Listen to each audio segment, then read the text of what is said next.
हाय। Hello. आपका एक बार फिर से खैर मकदम है द इंग्लिश क्लासरूम में। आज से हम स्टार्ट करने जा रहे हैं ग्रामर सीरीज, लेक्चर सीरीज को। एज मैंने पहले ही प्रॉमिस किया था पिछली वीडियो में कि एक ग्रामर की सीरीज मैं आपके सामने लाऊंगा। लेक्चर सीरीज होगी, इसमें कोशिश होगी कि हम बिगिनिंग से स्टार्ट करेंगे और एडवांस लेवल की तरफ बढ़ेंगे। मैं उस पत मिलत यही रिक्वेस्ट करमस कि तुम जुड़ो ज्यादा खो ज्यादा चैनल सत यथ नाव द इंग्लिश क्लासरूम। तो तथ वीडियोस में में मैसेज कि actually why I started this channel and ये किन के लिए। तो वो सारा उसमें मैंने कर दिया। ज़्यादा आपका टाइम नहीं लेंगे, कोशिश करेंगे जल्दी से जल्दी इस वीडियो को फिनिश करें।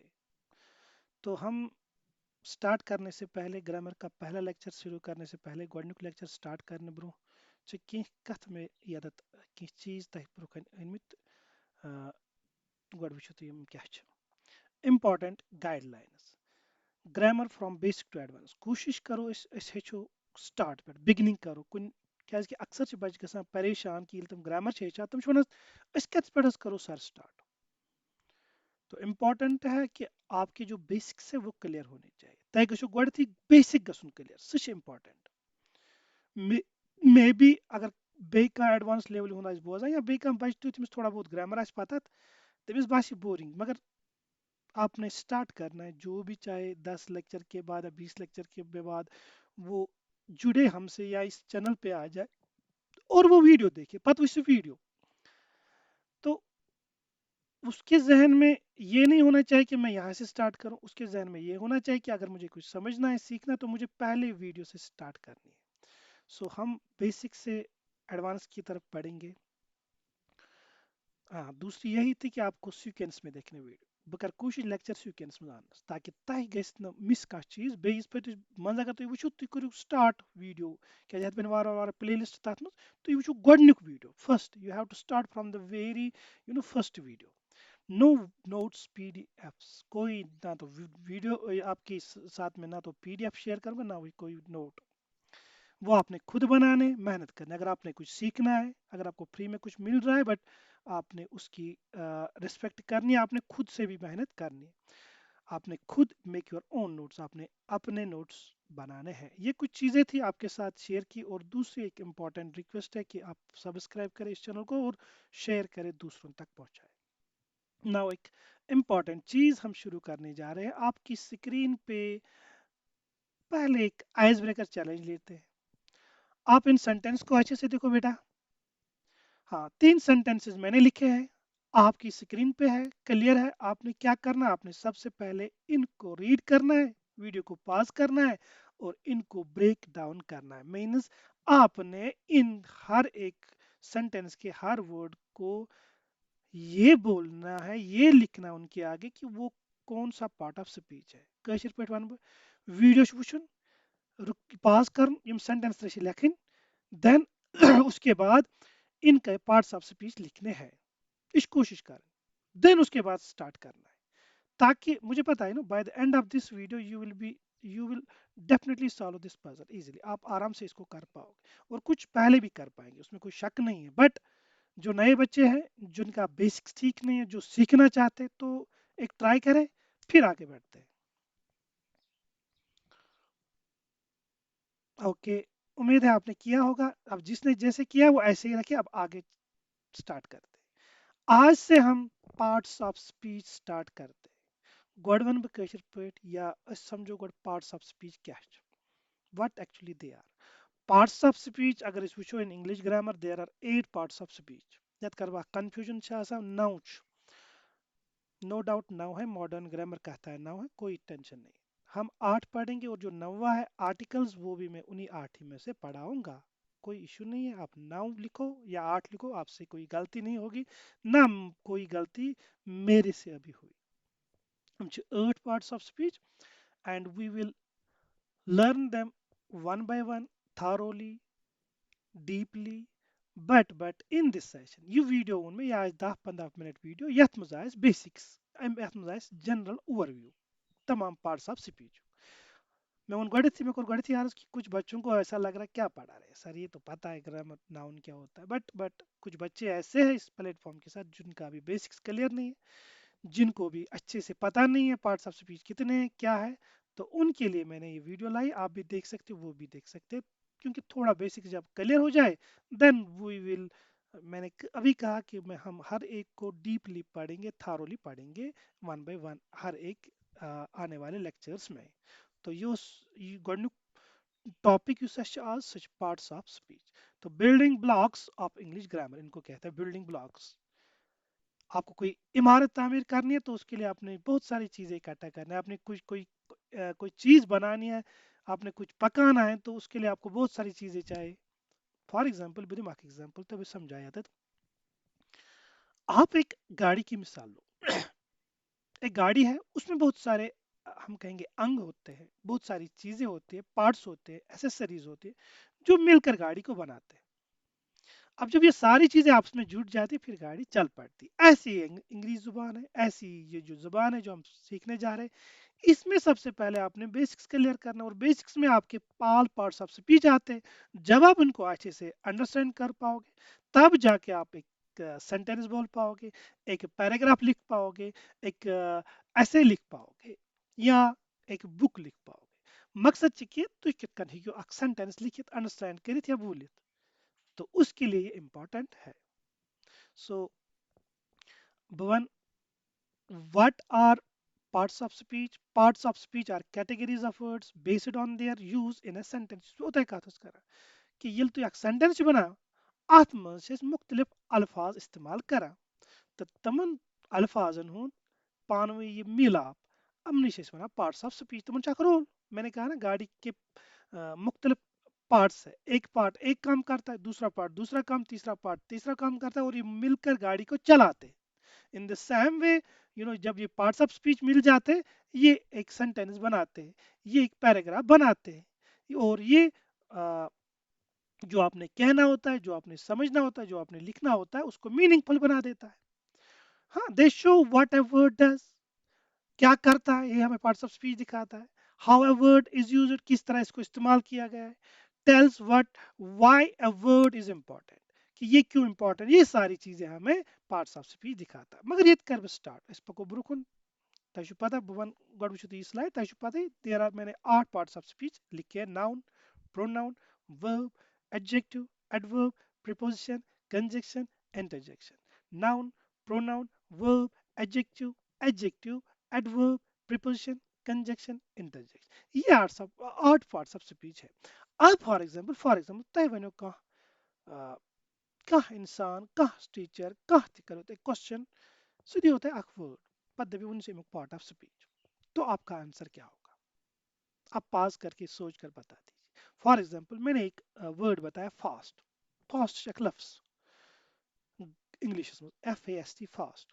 तो मैंने जब फास्ट बोला आपके जहन में सबसे पहले क्या आ गया, तय मेन हिसाब गणित आमुत तेज। बट अगर मैं आपसे कहूँ इसका मतलब क्या, आप कहोगे तेज, मैं कहूँगा नहीं आप रॉन्ग हो, मैं कहूँगा इसका मतलब होता है रोजा।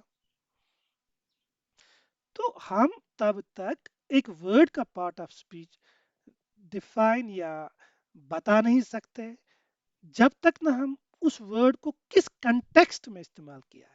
सो important is that we have to look towards the context, we have to look towards the sentence, then we can decide what is the meaning of that particular word. उस पर्टिकुलर वर्ड का मतलब क्या है जब हम context को देखेंगे। तो इस इम्पॉर्टेंट कहते वर्ड युतन क्या कि एक वर्ड को हम डिफरेंटली इस्तेमाल करते हैं। फॉर एग्जांपल मैं आपको एक सेंटेंस बताता देता हूँ, एक मिनट। मैंने बोला बेटा आई एम रीडिंग अ प्ले, और दूसरा बोला आई एम प्लेइंग या आई प्ले क्रिकेट। मैंने दो तरह दोनों सेंटेंस में प्ले का इस्तेमाल किया। I am reading a play, I play a cricket. So यहाँ पे पहले सेंटेंस में भी प्ले है, दूसरे सेंटेंस में भी प्ले है बेटा। मैं आपसे बोलूं मुझे से प्ले क्या हो, तो इन जहन समझिए ये मुझे पता है कि ये खेलना। बट इसका एक और मतलब होता है, वो होता है प्ले। एक नाउन है, ये वर्ब भी है, ये नाउन भी है। नाउन होता है ड्रामा, उसे प्ले कहते हैं। सो प्ले, हमने जब पहला सेंटेंस देखा, आई एम रीडिंग ए प्ले, तो हमें यहाँ पता चला आई एम रीडिंग ए प्ले, मैं पढ़ रहा हूँ प्ले, यानी कि मैं कोई चीज पढ़ रहा हूँ, किताब पढ़ रहा हूँ, ये ड्रामा है। तो प्ले यहाँ पे नाउन है। अब दूसरा मैंने आई प्ले, मैं खेलता हूँ, I play cricket, I play football, मैं फुटबॉल खेलता हूँ, या आई प्ले क्रिकेट। तो यहाँ पे ये वर्ब बतौर वर्ब इस्तेमाल हुआ, इस बने वर्ब या तो अमुक मतलब गो यह वर्ड वर्ब तो अमुक मतलब गिंदुन। जी चीज हाँ अकुई वर्ड जी मीनिंग फिलहाल मैंने शॉर्ट अभी मैंने कहा we will learn every part of speech deeply, मैं फिर वहां पे अच्छे से उन चीजों को एक्सप्लेन करूँ। मैं कोशिश करता हूँ कि वीडियो शॉर्ट बने ताकि हर कोई अच्छे से देखे और हमारे जो बेसिक्स है वो सबसे पहले वो क्लियर होने चाहिए। So these are 8 parts of speech. मैंने अभी कहा एक वर्ड को हम मुख्तलिफ तरीकों से इस्तेमाल कर सकते हैं। हम नाउन कर साथ इस्तेमाल, हाँ, जिस हिसाब से वो होता होगा सही एज वर्ब इस्तेमाल कैसे। तो यहाँ कुछ साथ एक एडवर्ब, फास्ट मैंने बोला तेज, हाँ, ही अभी मैंने बोला ही ड्राइव्स फास्ट, वो तेज चलाता है। फास्ट मतलब यहाँ पे एडवर्ब है। और एक इसका होता है रोजा, तो रोजा होता है इस रोजदार है, नाउन। सो यहाँ पे हम जब कंटेक्स्ट देखते हैं आपका आंसर ये होना चाहिए। अगर आपसे कोई वर्ड पूछे और फिर बोले इसका आप बोलोगे सर, या कोई भी हो फ्रेंड हो आपका, आप बोलो कि एक सेंटेंस बोल दो, एक सेंटेंस बता दो, मैं उसको पढ़कर समझकर आपको बता देता हूँ ये वर्ड बतौर नाउन इस्तेमाल हुआ और इसके मतलब ये है, अगर बतौर वर्ब इस्तेमाल हुआ तो इसका मतलब ये है ना। तो ये समझना होता है उसमें, या तो एक्सप्लेन करूँ क्योंकि ये ज़रूरी है, क्योंकि कभी कभी ऐसा होता है वन सही में मतलब क्या हो। So we can't determine the meaning of a word by looking at it, सिर्फ इसकी तरफ देख कर ही नहीं, we have to look towards the context, हमने कंटेक्स्ट को भी देखना है। Now come to the point. So there are 8 parts of speech. सबसे पहले बेटा सबसे इंपॉर्टेंट है नाउन। आप सबको पता है, स्कूल में भी कहते हैं, आपने पढ़ा होगा, हाँ कुछ बच्चों को अभी भी पता नहीं, क्योंकि मैंने कुछ चीज़ों में अभी बच्चे पीछे, खासकर हमारी सोसाइटी में, हमारे इर्द गिर्द। इसलिए मैं कहता हूँ कि इन वीडियोस को आप ज़्यादा से ज़्यादा शेयर करें ताकि उन बच्चों को भी मिले, वो भी देखें। और पेरेंट्स से भी रिक्वेस्ट है कि आप बेसिक्स को पहले बच्चों को दिखाएं। ये 6th 7th 8th 9th 10th 11th 12th का बच्चा देख सकता है अच्छे से मेरे हिसाब से। और अगर कोई एडल्ट है और उसे शौक है इंग्लिश सीखने का इन पार्ट्स ऑफ स्पीच को, वो भी देख सकते, उसमें कोई इशू नहीं है, क्योंकि स्टिल वी आर लर्नर्स। हाँ, मैं खुद भी अभी लर्नर ही समझता हूँ खुद, मैं कोई एक्सपर्ट नहीं हूँ, बट कोशिश करता हूँ कि इन वीडियोस के जरिए आपको सिखाऊं और खुद भी कुछ सीखूं। नाउ नाउन क्या होता है? गवर्नमेंट नाउन सिंपल कहते नेमिंग वर्ड तच noun. Noun is an word of a person place thing idea, कोई भी ऐसी चीज हो, हाँ, जिसका एक नाम हो उसे नाउन कहते हैं। फॉर एग्जाम्पल, हाँ, यहाँ पे हम नेक्स्ट स्लाइड पर चलते हैं, हम पहले इन दो तीन चीजों को देखते हैं। मैंने यहाँ पे लिखा है नाउन, हाँ, क्या होता है? Name of a person place thing और idea. For example boy school book honesty. Idea एक ऐसी चीज होती है, हाँ, ये हम कहेंगे एब्स्ट्रैक्ट थिंग होती है, ये हम देख नहीं सकते, हाँ महसूस कर सकते। किसी को आपने किसी ने आपके टेबल पे रख दिया ऑनेस्टली, कह ऑनेस्ट वरिया, तु ऑनेस्ट वरिया, ये असल आ रहा है, ऑनेस्ट वरिया, ये ईमानदार। तो क्या वो निकालता वो फिजिकल चीज है? नहीं, ये एक ऐसी चीज है जो हम फील करते हैं। We can't touch it, we can't see it, but we we feel it. तो बहुत सारी चीजें हमारे इर्द गिर्द, दाएं बाएं, ऊपर नीचे, हमें हमारी जिस्म में, हाँ, हर एक का एक नाम है और हम इसे नाउन कहते हैं। Next is pronoun. सिंपल तो आसान, यत जाए नाउन इस्तेमाल करा, हाँ, तो तुमने नाउन जान वर्ड इस्तेमाल करा, तुम वन प्रोनाउन, मगर क्या करा गोट सवाल क्या कर use it in place of a noun. May one pronoun word या यह लफ्ज कम जाए इस्तेमाल नाउन जाए। For example he she it they pronoun सारी। अब इसका इस्तेमाल क्यों करते हैं और कैसे करते हैं? For example one sentence may one Rohit is a boy, Rohit हसा लड़का, Rohit lives in Delhi, Rohit रोजान दिल्ली में, रोहित प्लेज क्रिकेट, रोहित गिंदा क्रिकेट। हाँ, मैंने तीन सेंटेंसेस बोले और मैंने रिपीटेडली रोहित रोहित रिपीट किया। सो इस रेपिटेशन को अवॉइड करने के लिए, इस रेपिटेशन को हम इस नाउन को बार बार लाने के लिए, हाँ, न लाने के लिए एक और वर्ड लिया जाता है, इस्तेमाल किया जाता है, उसे बोलते हैं प्रोनाउन।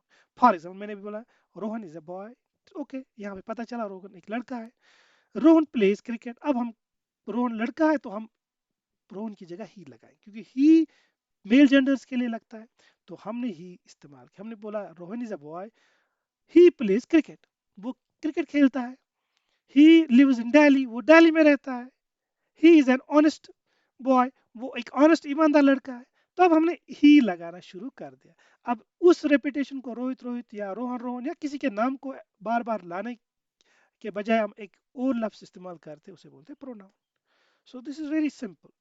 तो हमने ये वीडियो है थोड़ा ब्रीफ या इसने ज़्यादा डिटेलेड की, फिर इनको नेक्स्ट वीडियो से हमने नेक्स्ट जो आपके अब नेक्स्ट वीक में जो एक और वीडियो आएगा, उसके बाद आहिस्ता आहिस्ता हर हाँ पार्ट ऑफ स्पीच को हम डीपली, इसके जो क्वेश्चंस हैं आपके कम्पिटेटिव एग्जाम्स में आते हैं बाकी, उनको भी अच्छे से करेंगे। नेक्स्ट इज वर्ब, ये जितना चीज़ बड़ा इंपॉर्टेंट, वर्ब खासकर। वर्ब क्या होता है सर?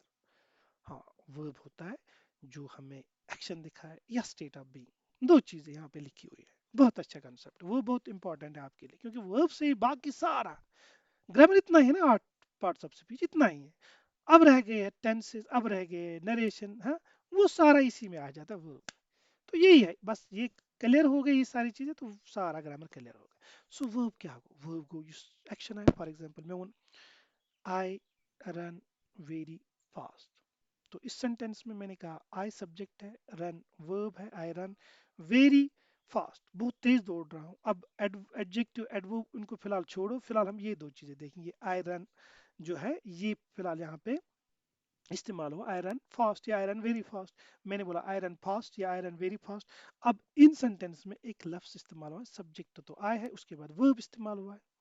अब कैसे दौड़ता है फिर वो उसे बोलते हैं एडवर्ब। हाँ, तो वो तो आगे चल वहां पे नहीं जाएंगे, अब हम यहाँ आई रन या आई राइट इस तरफ देखेंगे। तो यहाँ पे एक एक्शन हुआ है, मैं दौड़ता हूँ, या हाँ एक्शन है यहाँ पे कि वो काम कोई करता है, वो लिखता है, वो पढ़ता है, वो खाता है। यहाँ पे एक और चीज स्टार्ट, स्टेट ऑफ बीइंग। तो क्या होता है state of being? State of being होता है कि जैसे मैं कहूँ ही इज अ डॉक्टर, तो यहाँ पे कोई एक्शन तो नहीं है। ही इज ए क्रिकेटर, यहाँ पे कोई एक्शन तो नहीं है। अब यहाँ पे स्टेट दिखाया गया है, तो वर्ब हमें सिर्फ एक्शन ही नहीं दिखाता बेटा, वर्ब हमें एक और चीज दिखाता है जिसे हम बोलते हैं अपनी भाषा में इच्छावा स्टेट, स्टेट ऑफ बीइंग। क्या इमसोन? सो वर्ब बहुत इंपॉर्टेंट है, मैंने भी कहा इससे हम टेंसेस बनाते हैं, इससे हम नरेशन बनाते हैं, इससे हमारा वो वॉइस बनता है। तो ये बहुत डीप टॉपिक है ये, बहुत, हाँ, इसको भी बहुत टाइम लगेगा पढ़ने में, लेकिन फिलहाल ये इंट्रोडक्शन था कि क्या होता है verb. Simple in simple words, verb is a word that shows action and state of being. जैसे एक्शन हमें रन दिखाता है, राइट दिखा, इज एम लिखा है, ये हमें स्टेट दिखा, ही is a cricketer, he is a cricketer, he is a player. So is, हाँ, दे आर डॉक्टर्स। सो इससे हमें पता चला ये वर्ब क्या होता है, ये बहुत जरूरी है। अब यहाँ पे adjective and adverb and preposition बहुत अच्छे हैं। एडजेक्टिव मैंने अभी कहा, जो ऐसा लफ्ज, मैंने फॉर एग्जांपल लिखा ही, मैंने लिखा रोहन इज अ बॉय, ठीक है, रोहन एक लड़का है, सिंपल। सब्जेक्ट जो इसका है, इस सेंटेंस का, रोहन ये सब्जेक्ट है, इज इसका वर्ब है, इसका आर्टिकल है, बॉय इसमें एक और नाउन इस्तेमाल हुआ है, तो वो लड़का है। Rohan is a boy. अब अगर मैं ये लिखूं Rohan is an intelligent boy, तो इंटेलिजेंट क्या करता है, या ब्यूटीफुल क्या करता है, या रेड क्या करता है, या बिग क्या करता है, या टॉल क्या करता है, ये वर्ड जब नाउन से लगते हैं तो ये किसको डिस्क्राइब करते हैं, ये किसको मॉडिफाई करते हैं? जो वर्ड्स लाइक बिग, रेड, हाँ, ब्यूटीफुल, इंटेलिजेंट, बहुत सारे ऐसे वर्ड्स हैं जो डिस्क्राइब करते हैं, एक्सप्लेन करते हैं, मॉडिफाई करते हैं नाउन को। उन्हीं लफ्जों को हम एडजेक्टिव बोलते हैं। मैं कहूंगा he is a tall man, वो लंबा, he is a man, okay, but tall, मैंने टॉल बोला तो टॉल इसने मॉडिफाई किया कि वो बंदा लंबा है। मैंने शॉर्ट बोला तो इससे मॉडिफाई होगा ये बंदा कैसा है। मैंने बोला मेरे पास आई हैव अ कार, मैंने कहा ओके मेरे पास एक कार है, मैंने कहा I have a red car, अब मैंने रेड और कार को जोड़ दिया, रेड इसके आगे लगा दिया, तो ये एडजेक्टिव बन गया, इसने डिस्क्राइब किया इस, हाँ, कार कैसी है।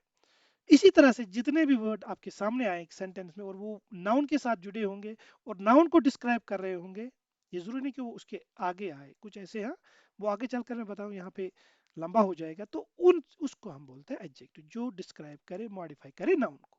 ऐसे एडवर्ब होता है, एडवर्ब से पता चलता है कि ये वर्ब्स में कुछ ऐड करता है, मॉडिफाई करता है, ओके, लेकिन वर्ब में ही नहीं, ये सिर्फ वर्ब को नहीं, कभी कभी ये एडजेक्टिव को भी मॉडिफाई करता है, कभी कभी दूसरे एडवर्ब को भी एक सेंटेंस में मॉडिफाई करता है। हाँ, जैसे रन क्विकली, वो दौड़ता है तेज तेज, क्विकली, जैसे मैंने बोला फास्ट, हाँ, ड्राइव्स फास्ट, तो वो चलाता है तेज चलाता है। वेरी हैप्पी, वो हैप्पी है, हैप्पी यहाँ पे एडजेक्टिव है, मैंने इसके आगे लगा दिया वेरी, तो बहुत, तो ये बन गया एडवर्ब। ऐसे ही बहुत सारे लफ्ज है जो कभी कभी नाउन को, सॉरी, कभी कभी वर्ब को, कभी कभी एडवर्ब को, कभी कभी, हाँ, एडजेक्टिव को मॉडिफाई करते हैं और इनसे या इसकी इंटेंसी को बढ़ाते हैं, एडजेक्टिव की इंटेंसी को बढ़ाते हैं, तो ऐसे लफ्जों को हम एडवर्ब बोलते हैं। नेक्स्ट इज प्रीपोजिशन, यानी कि पोजीशन दिखाता है, हाँ, या रिलेशनशिप दिखाता है, शोज द पोजीशन और रिलेशनशिप ऑफ ए नाउन, एक नाउन की विद अनदर वर्ड, हाँ, बाकी लफ्ज या लफ्जों के साथ उसकी जो रिलेशनशिप है, जैसे दे, मैं ये कह दूं, एक सेंटेंस कह दूं,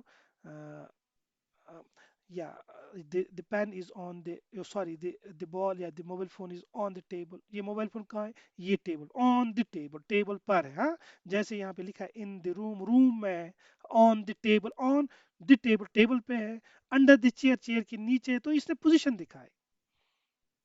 इसको भी डीपली पढ़ना है, अच्छे से पढ़ना है, आगे चलकर अच्छे से इसको याद रखना है। फिलहाल यहाँ पे आपको ब्रीफ कर रहा हूँ कि ये पार्ट्स ऑफ स्पीच क्या है, इनका काम क्या है।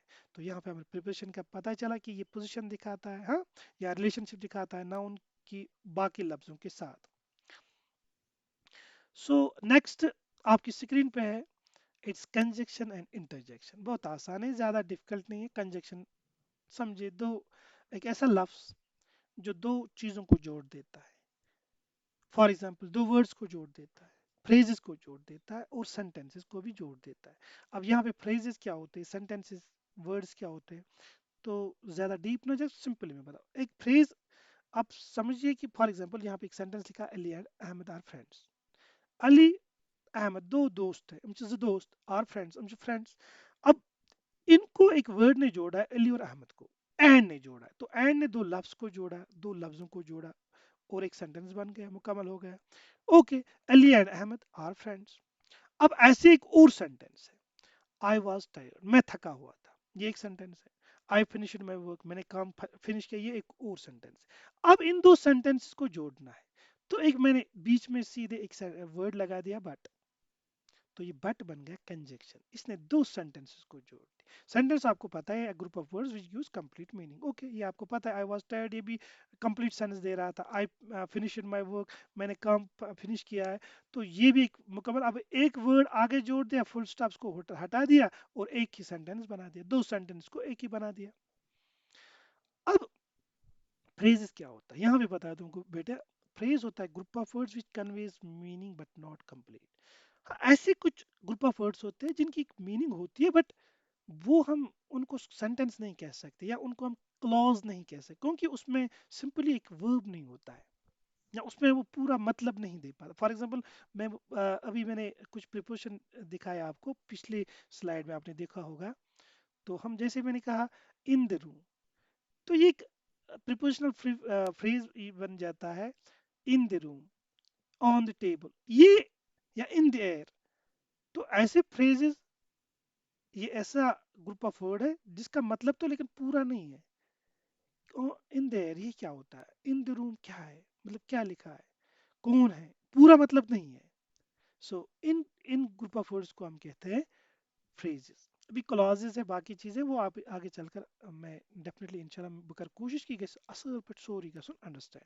अब last part part of speech है इंटरजेक्शन। क्या होता है इंटरजेक्शन?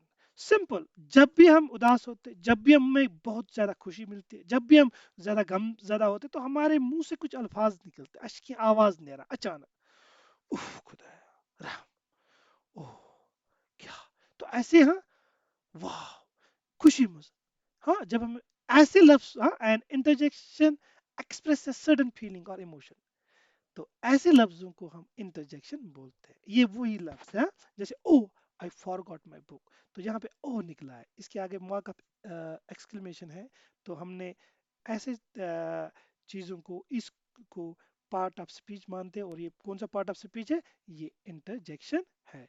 तो ये सारे 8 पार्ट्स ऑफ स्पीच है। These words help us express feelings and connect ideas. तो हमने समझ में आ गया कि अब तक ये जो शॉर्ट वीडियो थी, इसमें एक ब्रीफ या इंट्रोडक्शन था regarding all parts of speech. तो 8 पार्ट ऑफ स्पीच है, हमने सबको थोड़ा थोड़ा करके देख लिया। नाउन होता है नेमिंग वर्ड, किसी चीज़ का नाम। सेकंड होता है वर्ब, वर्ब होता है, सॉरी, सेकंड होता है प्रोनाउन, जो नाउन की जगह जो लफ्ज़ हम यूज़ करते हैं उसे प्रोनाउन बोलते हैं। फिर हमने वर्ब, वर्ब में एक्शन है, स्टेट ऑफ बीइंग है। फिर हमने नेक्स्ट पढ़ा, वर्ब के बाद हमने पढ़ा, वेट, वर्ब के बाद हमने पढ़ा ये एडजेक्टिव, एडवर्ब, प्रीपोजिशन। एडजेक्टिव होता है जो डिस्क्राइब करे, मॉडिफाई करे नाउन को, और एडवर्ब मॉडिफाई करता है वर्ब को। हाँ, एक एडजेक्टिव को, या कभी कभार ये अनदर एडवर्ब को भी मॉडिफाई करता है। तो कैसे वो आगे चलकर आपको अच्छे से समझाऊंगा मैं, नेक्स्ट जो आपके लेक्चर्स आने वाले हैं, मुझे तो प्रीपोजिशन, पोजिशन दिखाता है कि ना उनकी बाकी जो सेंटेंस है उनके साथ उनका रिलेशनशिप क्या है, हाँ, उसकी पोजीशन क्या है। जैसे यहाँ पे मैंने एग्जांपल लिखा, इन द रूम, कहाँ पे, इन द रूम। तो ऐसे ही बहुत सारे सेंटेंसेस है। हाँ, इस तरह से एक और है कंजक्शन, जो दो लफ्जों को जोड़ देता है, दो फ्रेज को जोड़ देता है, जो दो सेंटेंसेस को जोड़ देता है। और इंटरजेक्शन वो ऐसे लफ्ज है जो हमारे मुंह से निकलते हैं, खुशी, गम में, हाँ, दुख में, दर्द में, उन लफ्जों को हम इंटरजेक्शन कहते हैं। सो ये थोड़ा सा ब्रीफ था, हाँ, इस वीडियो में regarding all parts of speech. उम्मीद करता हूँ आपको अच्छा लगा होगा। हाँ, जो भी चीज़ वहाँ पे बताई गई है या लिखी, अभी आप आज ही से नोट्स बनाना स्टार्ट कर दो। हाँ, फिलहाल आप ब्रीफली लिखो ये 8 पार्ट्स ऑफ स्पीच, और उनके नीचे एक एक एग्जाम्पल भी लिखो। अब आ जाते हैं पहली स्लाइड पे, जिसमें मैंने आपको कुछ सेंटेंसेस दिए थे, अगर आपको याद हो, एक आइस ब्रेकर के तौर पर वो चैलेंज दिया था, आप इनको करके दिखाए। सॉरी, यहाँ पे नहीं है, ये रहा आइस ब्रेकर चैलेंज। तो पहला सेंटेंस है, आई एम रीडिंग अ बुक। अब इसमें बुक आपको पता है नाउन है, रीडिंग वर्ब है, पढ़, कुछ पढ़ता है। आई आपने अभी देखा, जो लफ्ज नाउन की जगह इस्तेमाल होता है उसे प्रोनाउन कहते हैं, और आई प्रोनाउन है। So I am reading a book, तो आपने किया होगा। अब यहाँ पे मैं भी बता देता हूँ, आई सब्जेक्ट है, ये प्रोनाउन है, एम एक हेल्पिंग वर्ब है जो मेन वर्ब के रीडिंग के साथ मिला हुआ, क्योंकि ये सेंटेंस, ये एक्शन इस वक्त हो रही है, मैं पढ़ रहा हूँ। हाँ, आई एम रीडिंग अ बुक, किताब पढ़ रहा, एक्शन हो रहा है, वो पढ़ रहा है। So this is helping verb. Next is V four, हम कहेंगे, यहाँ कहेंगे वर्ब की आईएनजी फॉर्म। हाँ, और आर्टिकल है, और बुक एक नाउन है, मैं किताब पढ़ रहा हूँ। Next sentence, she writes with a blue pen.